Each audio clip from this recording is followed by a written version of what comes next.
Here's this week's Steam Code raffle winner. I give a Steam Code for a free game away with every video I do, and all you have to do to enter is leave a comment that wouldn't violate Twitter's terms of service. Make sure you have contact info in your YouTube profile so I can reach out to you. A complete list of games to choose from is in the description below. Make sure you subscribe so you don't miss a chance to win. Now on with the show.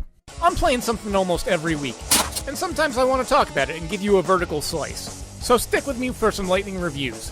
This week on the chopping block.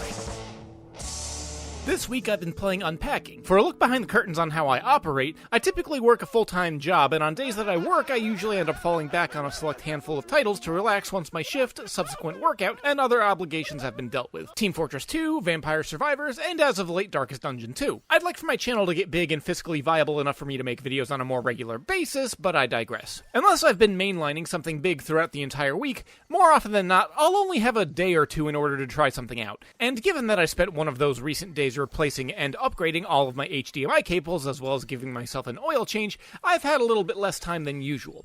Enter Unpacking, a game that I finished in about 4 hours. Unpacking is a serene experience, lacking most of what one would typically expect from a game these days.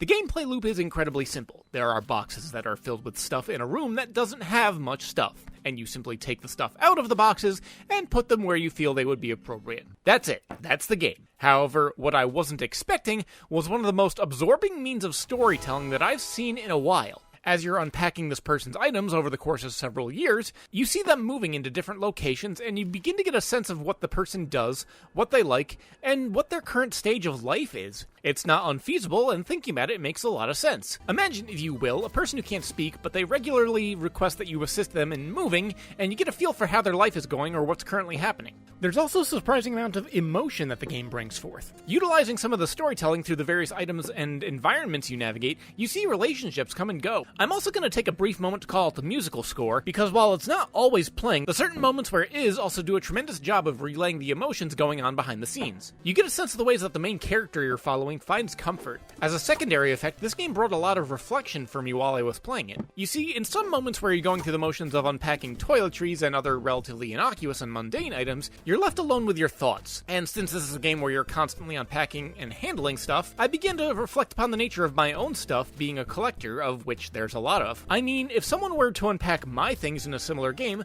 what would that say about me? I began reflecting upon the stages of my life and how my personal items would have reflected that. What do they all mean? It left me slightly melancholic, but also immensely appreciative of the downtime that the game brought, and it is fairly relaxing. If I had one primary complaint, there was one particular level that required me to handle a specific item, and while it made sense in a certain aspect for it to be handled in the way it was in order to relay a part of the story, it also didn't make sense from the point of a rational human being. Without spoiling, under most scenarios, it was an item that most people would simply throw away, but the game demands that you place it somewhere in the level where it occurs. I ended up having to look up what the game wanted me to do with the item before I could move on, but that was almost the only moment of the game where there was a specific hang-up. The last one being in one level where it demanded that a laundry hamper be moved literally one placement square over from where I currently had it.